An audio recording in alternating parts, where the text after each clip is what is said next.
Hello everyone, welcome to Timeless Voyager, where the knowledge is timeless and you are the Voyager. I'm your host, Bruce Stephen Holms. So buckle up, because today's ride will be a bumpy one, I promise it. Today's guest is Blenn, coming to us live from Costa Rica. Now, I know Jesse as a person who uses a device called a pendulum. I know that this strange device, when in the hands of a gifted person, can do all sorts of different things, including, but not limited to, finding people and objects like lost airplanes. Now, Jesse Blenn seems to be kind of a normal guy from Kansas who moved to Costa Rica and bought a fruit farm. But that is really far from the truth. In fact, when he learned how to use a pendulum, his normal world changed dramatically. As a matter of fact, he learned what happened to the Malaysia Flight 370, which disappeared in March of 2014 with 239 passengers and crew never found. Now, he began communicating with the crew of Flight 370 using his pendulum. Then he learned that there were non-humans on the jet mixed in with the humans. Now, if you happen to miss that, you can watch the YouTube Timeless Voyager podcast number 288. However, today, Jesse has a list of new topics to talk about. So, without further ado, let me introduce you to our guest today, Jesse Blenn. Welcome to the show, Jesse. Hello, everyone. It's nice to be here. It's always interesting. Bruce has interesting and amazing topics here. So you actually made the best of the situation. Your computer couldn't get the camera working, and you're using your phone, and it looks great. So we'll use this shot most of the time, and I'm happy with it. Okay. I have a list that I made here of things that we'd like to talk about today. I know you like to talk about things like consciousness after death. So why don't we just start with that one? And then what I'd like to do, and maybe I should hold that for a second. How about explaining to those people who are not familiar with you and are not familiar with the pendulum, what it is and how you use it? Okay. A pendulum, I have one here. In my case, they can be almost anything. I have used a roll of onions on a string, but it is normally on a string or a chain, and it moves. In this case, it can move to the right. There it's moving on its own. It's moving to the right, which is, if you want to say, for me, yes, or positive, or sending positive energy. It can also move to the left, which is no, or taking away, removing negative energies. And then when it goes side to side, it means I have contact with, some people call it anyway, with other dimensions. I have contact with the source of information. Now, I believe almost anybody could do this. In my case, actually, it took a few months for it to work, very much at all. And I've seen people who do it immediately. So I don't consider myself that, at least initially, I was not especially gifted or anything. So I think almost anybody could do it. And people start out with yes and no. But to me, the most useful is multiple choice. So I can ask, in what % is something true? Or how many dollars does my mom have in the bank? And I go, and I just watch it. I'm not counting the movements of the pendulum. I mean, I'm not counting the movements of the pendulum. I'm just watching its reaction. So, for example, when my mom had, in this case, I asked right before she died how much money she had to see if we could pay stuff, because she had a lot of expenses, and the answer was $74,000. So, and that was true. They brought the deposits and everything the next day, and added them all up, and it was $74,000.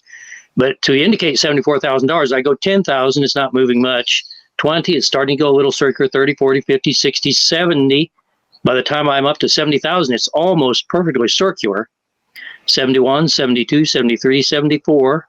74,000 is perfectly circular. And if I think 75,000, it just gradually slows down and stops. See? Now, It stops. and let me just say, it loses energy. A lot of people are watching this and they're thinking, isn't this guy just moving his hand? So tell everyone what your experience is, because obviously we can't prove anything to anybody, but an experience is always worthwhile. Yeah, I think if somebody really wanted to prove it, they could, because my pendulum absolutely moves much more than my hand does. But it's kind of like tarot cards. The tarot cards are actually changing as you're shuffling the deck or as you're asking the questions, but it's very difficult to prove it scientifically. Right. Yes. Right? Yeah. But I am absolutely convinced. My wife uses tarot cards, and it is absolutely amazing the correctness of the answers you get. You know, that something is happening. That's the communication and impossibility of communication between the dimensions. There's a veil. That's the veil. That's what they call the veil, that you can't really communicate openly and directly between the dimensions because we're in different dimensions. So we can actually use that as a way to get into the first part of the topic, which was consciousness after death. I think it was what you had in your list. Yeah. Okay. I imagine you've probably most people have seen near-death experiences. There are so many. What they call near-death experiences, for example, on YouTube, there's people who publish a new one every day, and they're always really interesting. And most of what the information I get basically backs up the general things of this. But we are definitely conscious after death. Different people, it's different. I had a friend who died who didn't believe in life after death. And I communicated with him like a week after he died, and he was just all confused. My wife felt what he was feeling. He liked to hear my voice, and he kind of recognized me, but he didn't understand what had happened. And then about a month later, I contacted him again, and he said, "Jesse, you can't believe what this place is like. It's absolutely fantastic. It's like the absolute best vacation you could ever imagine, and I'm going to be here waiting for you." So I have my friend Dave is waiting for me in heaven. They don't call it heaven, but I think I see no reason not to call it heaven. Well, I mean, whatever it is, it's a good place. So that's nice. Right. It can be different. It can be, but that's not very common. Now, now you opened up. What do you mean by it can be different? There was a multimillionaire here in Costa Rica. He came from the U.S. He brought $600 million, which he gained honestly. And he ended up committing suicide. And his farm actually starts across the street from our farm. And he lived maybe, I don't know, it's quite a ways away, maybe 5 miles away or so. And I communicated with him 4 years after he died. And he was basically screaming. My wife said he felt like he was falling constantly in darkness. And he was just like groaning. And he wouldn't talk to me. I had to insist on talking to him. I finally got through to him. And this is on one of my YouTube videos. John Bender is the guy's name, the communication with him. And I ended up talking with him and settling him down and having an interesting conversation with him. I would say that's where the Catholics, I'm not saying that they're all correct or all incorrect, but that's the basic idea of purgatory. He had built such an emotional prison around himself that he was stuck in that. But he eventually got out. I've contacted him 2 other times, and now he's fine. The second time, he said he was like in a school, but he was doing much better, but he still cried a lot. Wow. And I talked to him the second time, and then the third time, actually, my wife talked to him. I didn't talk to him personally, but she did. She communicated, and everything is fine. He's okay. So when people have a problem after death, lots of times it does take quite a while for them to, if you want to say, get back on track. But I think they always do. So you were not necessarily using the concept of committing suicide as having been a reason? No, definitely, because I've also talked to I talked to another person, one of my wife's uncles, who committed suicide, and he was in nowhere near a situation like that. He just said he shouldn't have done it because he should have stayed around to help with his niece and nephew, which is my wife. But he didn't say, "Oh, I was stuck in hell forever," or he didn't say it with a lot of regret, except I should have stayed around. That's a good clarification that you made there, because I think people put, everything seems like black or white, on or off, good or bad. And this gives the impression, for example, that maybe suicide itself is not as bad as people think, but maybe the reasons for committing suicide are more about what it's about. Right. I had a friend who's actually a pretty good friend, but he ended up he had major health problems, and then he couldn't keep a job, and he ended up being basically homeless. Is separated from his wife. He ended up homeless, and he was always having problems. And I was on my videos, I checked people's net worth. So I was showing somebody's net worth, whatever Jeff Bezos, and his net worth was $700 billion or something. And I thought, well, who's the poorest person I know? And his name is Alex. And I connected with him, and his net worth was like $240. And 2 weeks later, he hung himself. But both me and my wife communicated with him, me with the pendulum, because I don't feel that.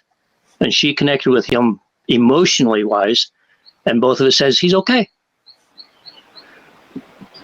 That was, he didn't achieve much in this life, but it's not that he is in hell forever or anything like that.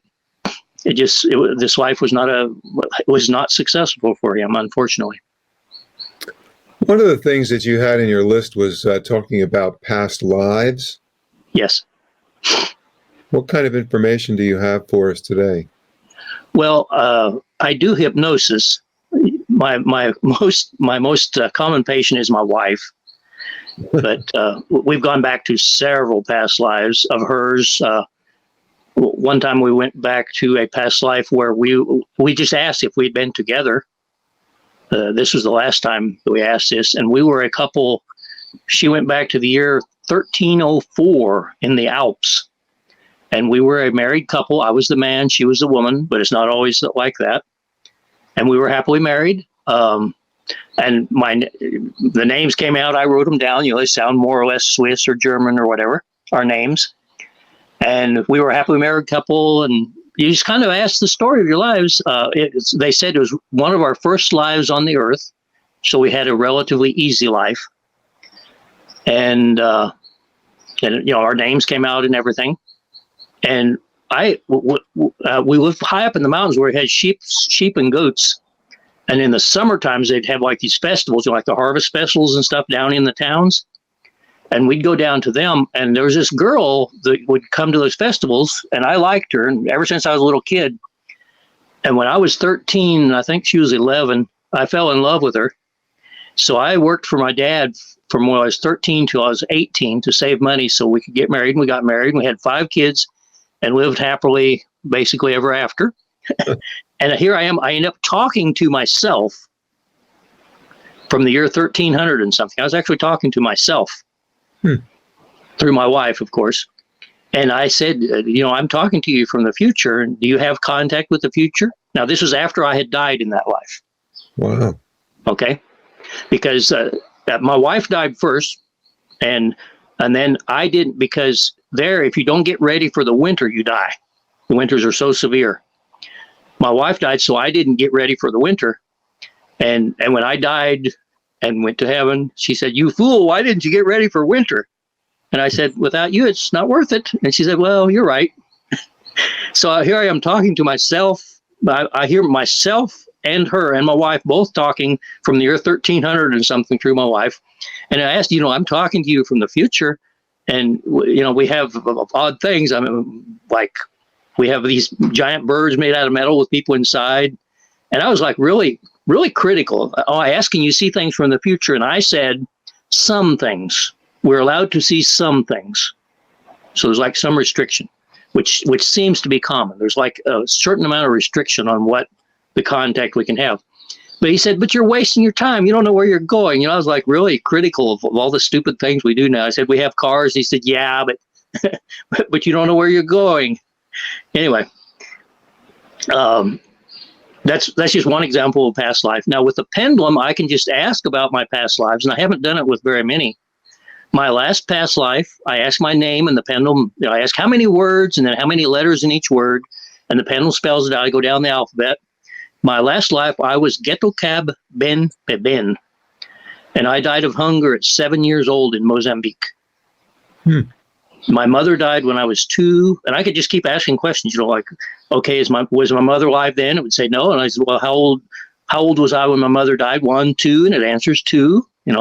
I still have brothers alive in Mozambique from that life. Before then, but I died at 7, right? And I get out the year that I was born, and usually there's between a few months to a few years between lives. Before that, it had said I was from Brazil. I just asked one time. It said from Brazil, but I hadn't asked again. So this time, I'm going to ask more about that life in Brazil. And I asked my name. I said, a man or woman. I was a woman.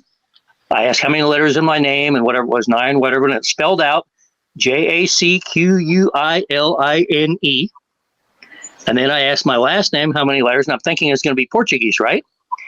And it spells out Rabinowitz, which of course is, I think, Jewish. And I asked, was I born in Brazil? And the answer is no. Where was I born? US, North America, no. South America, no. Europe, yes. So I go down the countries of Europe, and I was born in Poland in 1923. I arrived in Brazil in 1943, and I was murdered in 1947.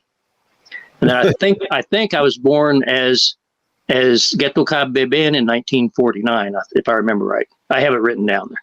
So it's interesting to hear this story, because I keep thinking to myself, so the veil of ignorance keeps us from really knowing all this stuff. I wonder why. I guess it's just information that you have to investigate if you want to, but otherwise it's not. Yeah, well, I think it's, we're here to learn, and if we remembered all of our past lives and had open contact with everybody, we might not learn as much. No, it would be crazy, actually. I mean, but at the same time, it is I'm doing it. I'm contacting. I've talked to my mother, and I've talked to. I'd have to make a list of how many people that I've talked to on the other side. And all the people I know none of them have had a negative experience except my dad. My dad, after you die, within a few days, you do the life review. And my wife actually saw. Oh, wait. Tell us what the live review is so that people know. Okay. The life review. Now, in these near-death experiences, which you can see on YouTube all the time, a lot of people do talk about the life review. And I have not seen this. My wife has actually seen how it works. But you're reviewing everything that you did in your life and its effect on other people. Mostly it's emotional effect. And if you have caused pain, you might have to feel the pain that you caused. Which would be maybe the closest thing to judgment and hell that probably really happens. Like my mother, she said, if I would have known that you went through I had a bunch of really bad experiences. If I would have known that you went through all that, I would have helped you, but I didn't know. And I said, well, did you see all the stuff I went through? She said, oh, we see everything that happened to everybody that we knew. And so she understood a lot of things after she died. She understood a lot of things. And I think they asked you, could you have done that better? Or, what would happen if you would have done it the other way? But it's all an emotional experience to learn, and it's to learn love. They always end up emphasizing that, right? Love. But in my case, my dad, if you have some experience that you can't really comprehend, you're stuck. My dad was stuck 22 years in the life review because he didn't know how to show love for his children. And when I insisted on talking to him, he was too ashamed to talk to me. My mom died in 2015, and he died in 1993. Okay, I was talking to my mom because before she died, we made the deal. I said, Mom, I'm going to be in touch with you. I told her some of my experiences. Says, "Is it okay if we're in touch?" She says, "I guess so." so, so like 3 or 4 days after she died, we were at a meeting with another woman who gets channeled messages. I was planning on talking to my mom through my wife, hypnosis, in a week or two. And this other friend said, your mom is here and she says she's ready to talk. So she was actually initiated the conversation between us. And then, I hypnotized my wife and we started. Really interesting. I have that on YouTube also. And most of it is in Spanish. But anyway, my dad was there, and my mom said, your dad, through me, wants to ask forgiveness because he never learned how to show love. And my wife saw him, and he was like with his head down, and she said she saw this bald guy with brown hair, and I told her that my dad had blue eyes, so she thought he had blonde hair, and I'd never mentioned that he was bald. So she saw this bald guy with brown hair, and my wife didn't think it was my dad. And after that, she said, did he wear an apron? Because I saw something there with pencils and stuff up here, like in a pocket. And I said, no, my dad didn't wear an apron, but he always wore overalls, which had the thing for the pencils. So she saw him in his overalls, ashamed to talk to me. I insisted on talking to him. And we said things that we didn't say when we were alive. Both of us were crying. And for the first time in my life, I felt love for my dad.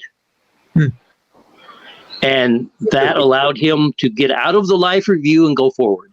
These are good experiences. Yeah. Oh, it's really positive. Let's see. I have so many experiences. I've had that experience with my sister who refused to talk to me. She wasn't on speaking terms with me.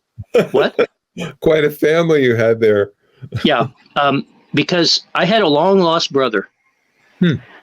I won't tell the whole story, but my mother, before she married my dad, had a baby that she gave in adoption. Oh, I see. And she never knew what happened to him. And my mother died, and my brother, who was 5 years older than me, he, through DNA testing, he got in contact with us and found us. We had no idea we had a lost brother. And we actually got to meet each other. And my mother came through. She had a message for my brother Bob that had found us, and she wanted to get this message to him. It's a really moving message, and it's in Spanish and English. I can send you the link. It's her message for her lost son that she never knew what happened to him. And she said, whenever we are together, she will be with us. But I published that on YouTube, the video of my wife channeling my mom, telling the story of our lost brother. And my sister didn't even want to believe it. So she was against this. And I put the video on, and she said, if you don't take that down, I'm never speaking to you again. And she didn't for like 2 years. And then she died. And she died on Monday. On Wednesday, my wife was sitting at the table and got looking a little funny. And it was my sister coming to say, I'm with mom. I'm fine. I'm with mom. I'm sorry for what I did. And I love you. And we can be in touch. So I've been in touch with her a few times. A couple weeks later, I asked to talk to her, and I couldn't talk to her because she was busy doing the life review. So my wife saw how they do the life review. She says there are these capsules, she called them cocoons, and you can see the lights flashing in them going through the scenes of people's lives. They're like projections, and each of those has a soul in there seeing their past lives. And she says there are angels that go around between these capsules, these cocoons, to make sure that everybody's okay. So she saw these cocoons with the lights flashing and these angels going around. I didn't ask her what the angels look like, but she's seen all that stuff. And then after life review, then I don't know. It's I don't know all that happens, but many of them, of course, are reincarnated, but only a part of you reincarnates also. So I don't understand it all. Again, you open up another one. What do you mean only a part of you reincarnates? Well, I cannot prove that. A lot of people have said that. This is Timeless Voyager. There's no proof here. Okay, but I don't have much personal experience other than my mom. Okay. My mom, at first, after she died, she was a little bit confused and stuff, and then gradually she just, I guess you could say, advanced, and she was trying to teach us. One time she got talking about the elasticity of time and all kinds of technical stuff that was way over our head. And she said she could be seeing herself being born in one life and seeing her death in that life at the same time. So she has a consciousness that is above the incarnated part here on Earth, which I am assuming is what they call the higher self. Interesting. Yeah, but I don't know enough about it to really explain it. The more you see, I mean, it is complicated, but it's also amazing. It is. Let's talk a little bit about ghosts now, because there's, I guess, quite a difference here. Is there? Am I correct? Yeah. Ghosts. My experiences with ghosts.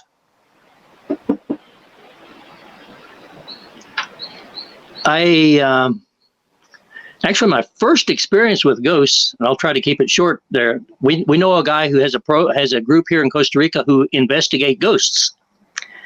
And there was a big company that makes these giant concrete tubes that they put under the interstate highways. And they built a new factory, and the machinery in the factory was coming on, and it, actually like chewed a guy's leg off and stuff like that. And they were convinced that they had ghost problems.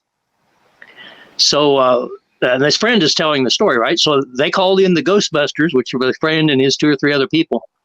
And one of them was this woman like my wife who channels messages.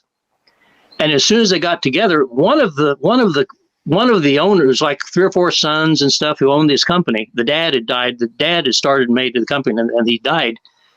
And one of them didn't believe in the ghost. He wasn't going to come to that meeting. That's crazy, so he didn't come.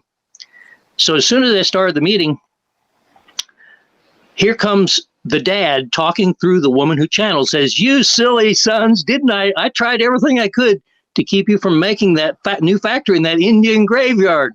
No wonder you have ghost problems. You asked for it. And you wonder where all the money goes. Well, John, who didn't come here because he says he doesn't believe in ghosts, he's been spending it all on that Nicaraguan woman with the pretty legs. When I was on Earth, I spent money on women, but I didn't spend the company money."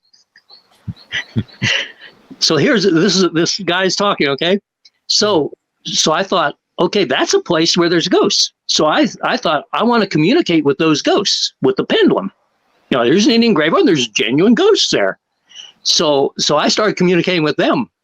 And I asked if they're, actually, I got out the Pendulum, and the Pendulum stopped. It wouldn't work. When that happens, I have interference. So I ask, "Are you of the light?" And if it's light, doesn't interfere with my Pendulum, but are you of the light? No. I thought, okay, it's the darkness, right? It's the bad guys. So I asked, "Are you of the darkness?" And the answer was no. Okay, well, they're not of the light. They're not of the darkness. What's their energy age? And I checked it, and it was 103.0. Okay, now those are ghosts.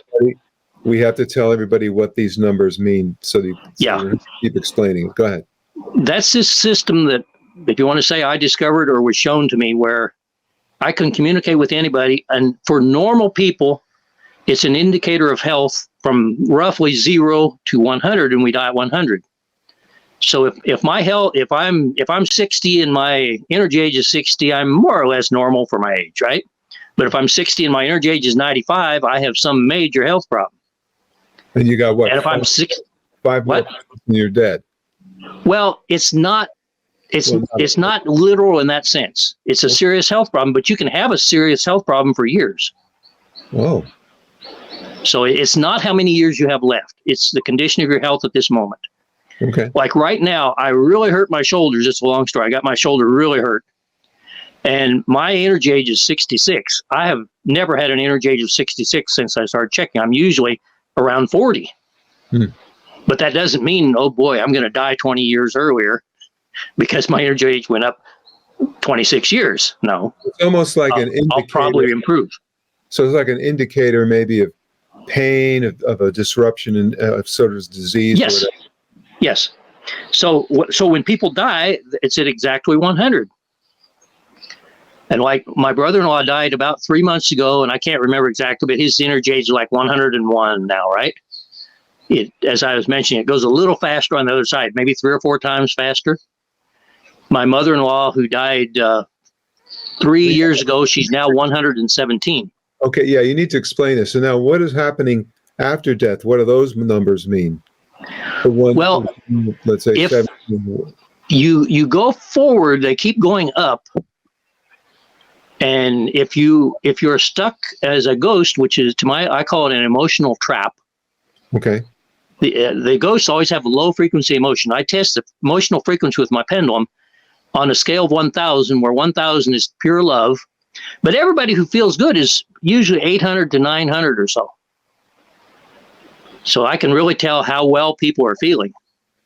And ghosts are basically always under 300. They have a low emotional frequency. Okay. What I do, I contact them, and I can ask where they're from. I can spell out their names. I can ask what they died from, what year, how many kids they had, whatever. I can ask anything. But then I send to take away low frequency emotions. And let's say they were at 200, they might go up to 400. And then I send high frequency emotions that go up enough that they now can leave the whatever you would call where the ghosts are.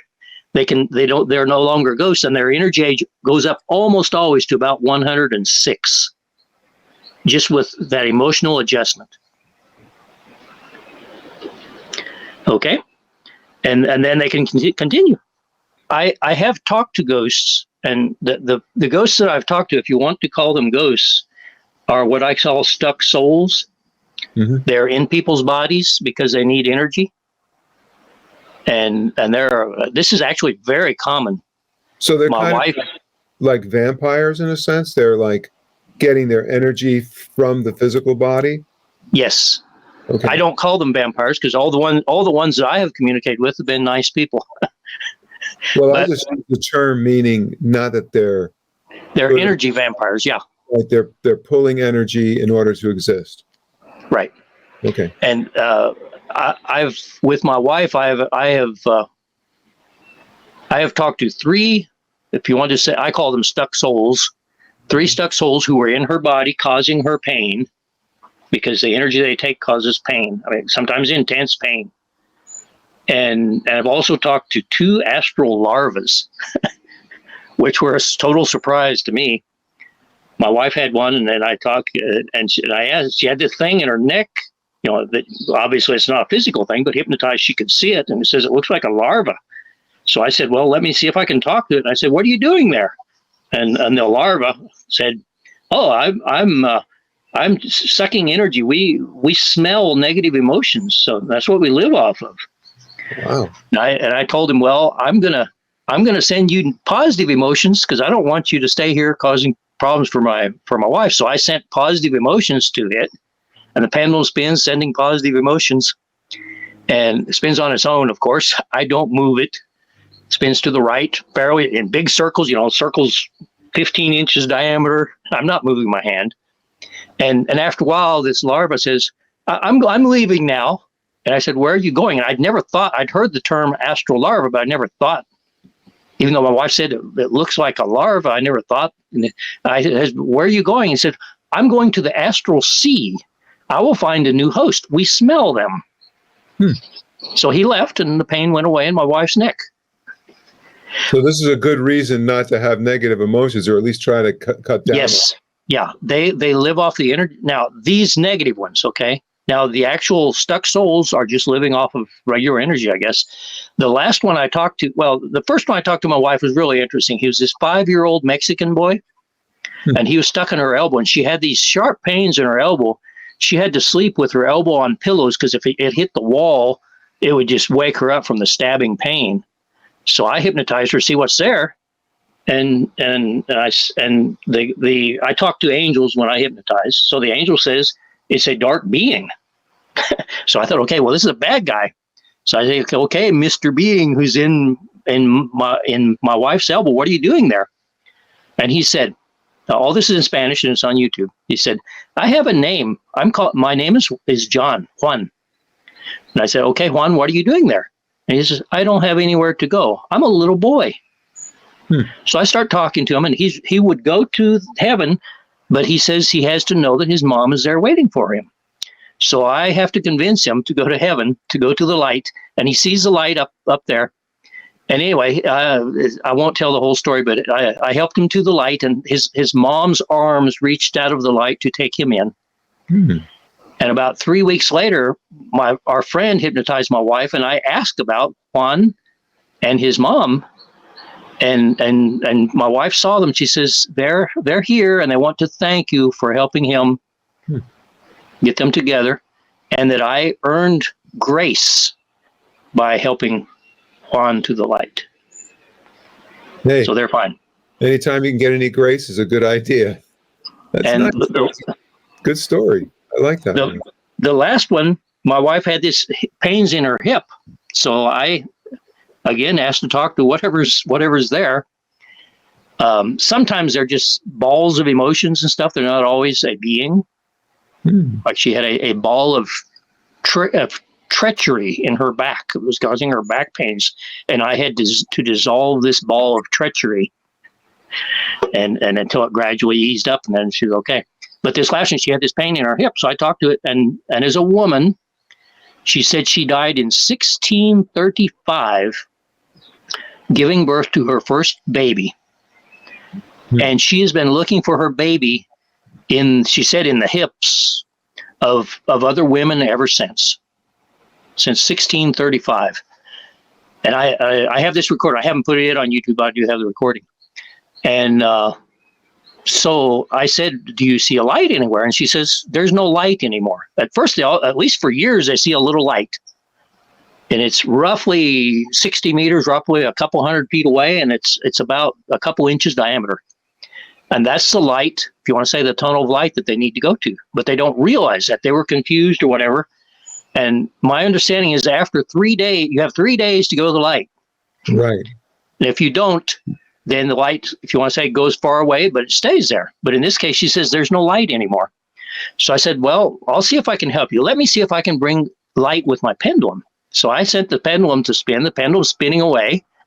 And after a while, she says, I see a little flame over there. Oh, and I'd ask where she's from. She says, I'm from what is now Russia. And her name is Allison. But at that time, it wasn't Russia, of course. But so evidently, they know what's going on. I mean, they know the names of the modern countries and stuff within reason. After a while, she said, I see a little flame. So I said, well, go there and see if you like it. And she said, yeah, I like it. It's like warm. Okay, let's see if we can make that flame bigger, so it's big enough so it becomes the light, the tunnel of light where you need to go. And after a while, she says, I can go in now. And she went in, and there were her two parents and her little boy, not the dead newborn baby, but she says a little boy like a year or two old, for her to know that he really survived, even though he died in this plane, that he really survived. And she's with her parents and her baby boy. And the pain when my wife's hip went away. This is like a whole new modality for working with therapies. People. It's amazing. I said I did want to tell one story, and yes. it doesn't have anything to do with consciousness after death, but this is one of the, if you want to see the to me almost humorous stories I had with a pendulum. But it shows there's really something there. This was probably about 2014, 2015, when I started, my wife didn't really, she thought I was going overboard because I got all excited. And she said, well, and she didn't believe all the stuff, especially when I was contacting with negative beings. She didn't really believe in negative beings, and I do because I've had experiences with them. But anyway, I wanted her to believe. So I was thinking, well, she had this little book. It's called something like Gumar, the Boy from the Stars, or something like that. And I started reading it, and then she moved it, so I couldn't finish reading it. But it was a story of a little boy in Costa Rica who talked about living on another planet, and he had magical powers. He could heal other people with his hands and do other amazing things. And so his parents took him to a psychologist, and the psychologist was so impressed with the little boy that he wrote a book about him. And I thought, if I could contact that psychologist, and I thought she saw this in the University of Costa Rica, which is close by because she worked there and stuff. I thought if I could contact that psychologist and tell him all this interesting stuff that's happening, he could maybe look for more people that have things happening to him and write a book about it, or somebody should make a movie about these things or something, you know. And I asked if that was a good idea, and the Pendulum said, yeah, good idea. Okay, so I thought, well, what if I just pretend I'm having a little family party, invite my mother-in-law and her sisters, and then invite the guy, and then we'll have witnesses, and if this guy is interested in my story, then my wife will believe me, and we'll have her aunts and her mom as witnesses, you know, because she can't take off running or whatever. All that sounded like a good idea, okay? But I didn't know where the book was, so I was going to get the guy's name out with the Pendulum because it spells names, and it wouldn't give me the guy's name. And I was planning having a party at my mother-in-law's just around the corner at 7 o'clock on Saturday. And I called to invite the aunts ahead of time, because if I asked my wife, she said, no, let's don't do that. We're too busy. So I called them anyway. And but the Pendulum wouldn't give me the guy's name. So I had to ask, well, how can I do that? Will the guy come without inviting him? And the Pendulum said, yes. And I thought, wow, that'll be a real test of the Pendulum. Okay. So I thought, well, if he doesn't come, nobody will know. We'll just have the party and I won't say anything. And all this were only with my thoughts. Not one single word came out of my mouth. Anyway, and I asked, it's kind of a little house, and, you know, with all of us there, we're almost short of chairs. And I thought, well, let me ask if he's bringing his wife or if anybody's coming with him to know if I might have to be ready with more chairs. And I asked, is he coming alone? And the answer was no. And I asked how many are coming with him? And the answer was 24. and now I'm just talking to the Pendulum, basically, or whatever. None of this is in my mouth, but I said, what are those? The angels are going to show him the way? And the answer was yes.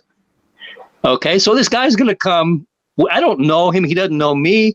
He's supposed to show up at a specific time at a place. How can I tell him where? It's just like totally absurd. Okay, so well, the Pendulum says it'll work. This will be a real test, right? I was having a hard time believing all this, but I'd invited the aunts, and I told my wife we're having a party Saturday at 7 o'clock at your mom's. He says, why are you doing that? We just saw the aunts this week. You sure are wasting time. And I said, well, I can't back out because I already invited them. And I'd done that on purpose, right? So Saturday comes along, we're over there and talking away. We'll get there a little bit early, and I realized it's 7 o'clock, and the guy hadn't showed up. So I asked the Pendulum, kind of get off to the side, right? Because nobody else knows my sinister plans there. And I asked, is the guy coming? And the answer was yes. So I thought, well, how's he going to know which house it is? So I went out and opened the gate. The gate to the carport has a metal gate, and opened the front door of the house, which we don't normally do, you know. And I left them open so they know we're expecting somebody. And I'm watching my watch. Nobody else knows what's going on. And 7:05, the guy hadn't come. 7:10, the guy hasn't come. I asked the Pendulum again, is he coming? And it says yes. And I said, no, he's not coming. This stupid Pendulum is messing me up. I shouldn't be believing any of this junk. So I said, I'll give him 5 more minutes. I gave him 5 more minutes. The guy hadn't showed up. So I called my wife into the bedroom where we're all there sitting on the bed in the chairs talking. And I'm ready to tell everybody the truth. I stood up. My wife finally came in. I called her in. She finished something, came in and sat down by the door. And I stood up to start and started talking. And I'm going to tell everybody, well, besides a family party, you know, I've been playing with the Pendulum. And according to this stupid Pendulum, there's a guy supposed to show up. And as you can see, the guy didn't show up. And Mati was right. I'm going overboard. I need to cool it and stop believing everything the stupid Pendulum says. I started saying that. Okay. One of the aunts is a channel. I'd never seen it before. But my wife had told her they'd have family reunions, and she'd start talking, and it's the grandpa and grandma saying hi and telling, well, you know, the granddaughter, maybe she should study this other course in university because that's more like her. Just family advice that she's bringing, but I'd never seen it. But I start talking, and the aunt is sitting on the bed, and all of a sudden her head just goes down almost immediately. And I stopped talking. I said, wow, I didn't know she goes to sleep like that. I can't remember what they call it, sleep apnea or something. And I thought, well, what do I do? Let's wait. I think, well, maybe I should wait and see if she's going to wake right up, or maybe they need to see what happened to her. So I stopped talking, and then gradually, she's there with her head down like asleep, and she raises her arm up, and she says, and all this is in Spanish, of course. She says, "You Earthlings sure are disorganized. It was 7 o'clock on the dot, and you weren't ready. We're always on time, but you aren't. It sure is hard to work with you guys." Wow. And I probably my jaw hit the floor. I'd never seen that. I'd heard of it, but I'd never seen a channeled message like that. And I said, well, I was expecting the man. What happened with the man? And she said, "We couldn't find him. Why did you bring us here?" And I said, "Well, I'm having all these experiences with the pendulum, and I want to know what this means. And I thought maybe this man would be interested in it." And the guy says, "Well," the aunt says, right, the channeled message, "Well, I don't know who's moving your pendulum. All I know is they sent us here because somebody doesn't believe." And she stretches out her arm, and there's my wife sitting over by the door, and she says, You don't believe. We came here for you to believe." And my wife doesn't say anything. And I started asking some question. I can't remember what. And she said, "We didn't come here to answer questions. We're leaving now." But I insisted in one question. I said, "Did you come alone?" And she said, "No, a bunch of us came. Those were the 24. So by my thoughts of wanting to convince my wife that there's something in the pendulum, they sent 25 angels at exactly 7 o'clock on the dot, and me, a stupid earthling, wasn't ready to receive them. So when I doubt the pendulum, I just remember that. And we were 6 witnesses of that. You know why that's a good story? It's a great story anyway, without my confirmation. But what I like about it is that it shows a person that you begin to have preconceived notions as to what to expect. And so while you had your preconceived notions of what you were expecting, something else happened. So the whole thing was happening. It's just that you didn't see it. Right. Now, interestingly, a few years later, I found that book. Mm-hmm. And the book is called Gunnar, the Boy Magician, or the Magic Boy, okay. Not Gumar, the Boy from the Stars. Okay. So I gave them the name of the book wrong. I don't know, but that I remember that. That's unforgettable. And it was only with my thoughts and the pendulum, they sent 25 angels. And not for what I wanted, which was to interview the guy, but to convince my wife, which is also something I wanted. But they came to convince my wife. Now, look, before we run out of time, let's talk a little bit about the people from the distant future and their hybrid program. Yes, this is interesting. So my wife can touch me and have visions of past lives. So she was going back. I'd ask if I'd been a woman, and she saw me as I think my name was Elisa, sometime like in the Middle Ages in Europe, and I just had a baby, and you go back to different lives. She saw when I was a Asian fisherman off the coast of Asia, and these nomads would come with these really weird looking animals, and we'd barter with them. We couldn't understand the language and stuff. Those were yaks. My wife has no idea that a yak even exists, but she saw yaks in the visions from my past lives. But anyway, I asked about a past life in Egypt. And I was a fairly young guy in Egypt who prepared the walls for the carvers. And the carvers were the hybrids. And they did the carvings on the walls with the energy of their hands. They didn't have to use tools. And in that little bit, it came out that we were afraid of them because you never know what they can do. They can disappear, they can levitate, but at the same time, it was an honor for a woman to have a hybrid baby. Okay, that's mostly what came out at that time. Okay, we were traveling one time just in the car, and I was driving, my wife was sitting there, and I asked something about that, and she actually she got a channeled message about this. And then, so a bunch of information came out there, and then also I hypnotized her and talked with these people from the future.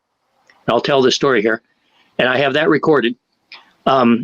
Anyway, about 3,500 BC in Egypt, people came from the future, and in the far distant future, humanity is so perfect that it's imperfect. They say they're so smart, they know they know exactly what will happen if they do this or do that. Everybody knows exactly what will happen. They have such high intelligence that there are no surprises, there's nothing to learn, and they are stagnant. They decided and their civilization was going to die out because they did nothing. So they decided they had to go to the past and bring back ancient human DNA to mix with their DNA of the future. Okay, so they went back there, and the first generation were their women with artificial insemination with Egyptian men. And then all of the babies from that were females.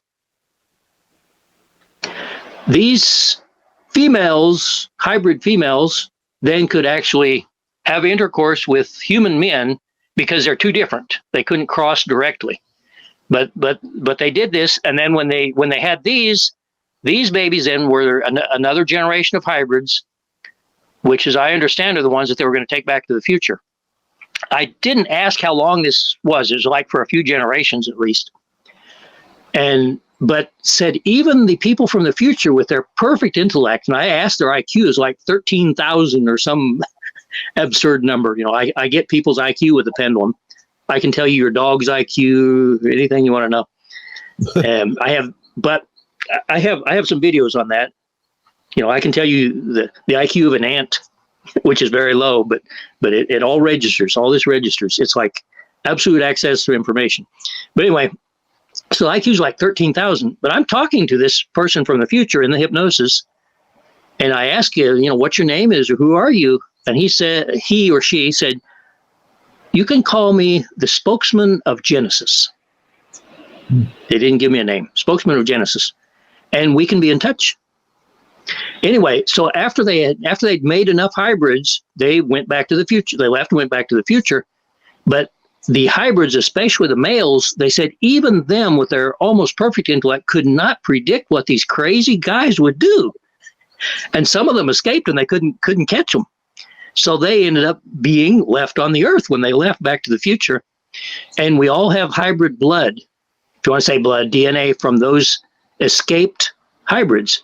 And I can ask with the pendulum, and I'll ask your percent hybrid DNA. Okay. My wife's percent hybrid DNA is about 3.6 or something like that. Mine's 2 point something.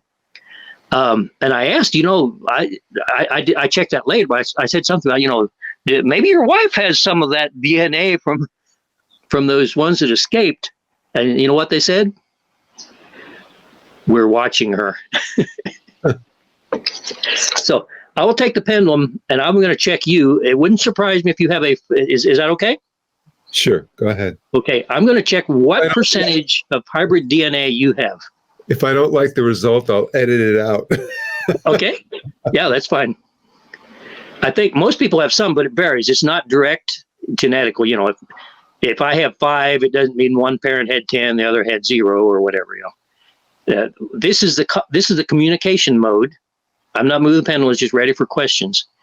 I'm going to say 0.1%. It's probably going to be low. 0.2, 0.3, 0.4, 0.5, 0.6, 0.7, 0.8, 0.9, 1, 1.0, 1.1. And it's going to slowly stop with 1.1.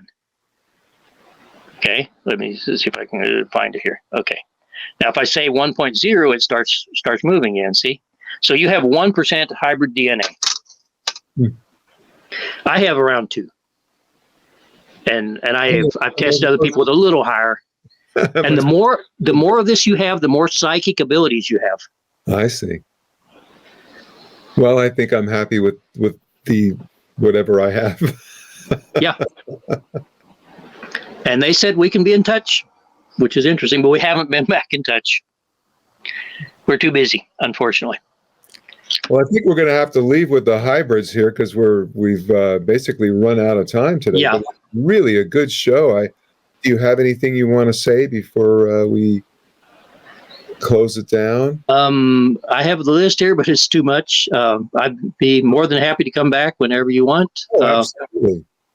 Yeah, on the list here, of course, is our ET friends that I've talked to for a couple of hours. So we'll do the next show. Absolutely. Yeah. From Callisto, the moon of Jupiter. They come here to play with the little kids. My experience with portals, which is interesting. And then the tragedies, similar to the Malaysia Airlines, is the Argentinian sub that sunk, I think it was 6 years ago. Right. And the survivors from that sub that I've been in contact with. And of course, it's all covered up. It's actually sometimes disheartening to know the truth about things that are happening, and nobody listens to you. You know, the Malaysia Airlines jet. I wrote to Malaysia Airlines twice. I put up videos. Nobody believes it. Well, here's they don't want the truth. This is the greatest hook I could have ever asked for the next show. So we'll start right out there on the next show, and we'll do that. I'll talk to you later. Thank you for listening and watching the Timeless Voyager Series podcast. We're on video players like YouTube and audio players like Spotify, Apple Podcasts, and many more. Now, one thing you can do to support the growth of Timeless Voyager Series is to hit that like button, share, comment, and please subscribe. My next milestone is 1,000 subscribers, and you can help by just hitting that subscribe button. You can do that below in the description. Subscribing is important because it triggers algorithms that help grow the Timeless Voyager channel. And remember, subscribing is free and it's easy to do. My name is Bruce Stephen Holms, and I hope that your own personal voyage through life towards the development of your highest potential is a joyous and successful one.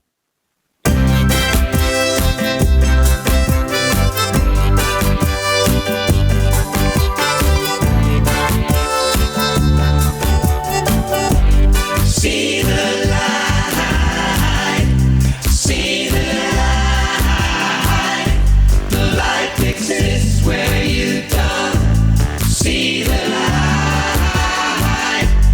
Father, mother, sister, planet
light, warm and tender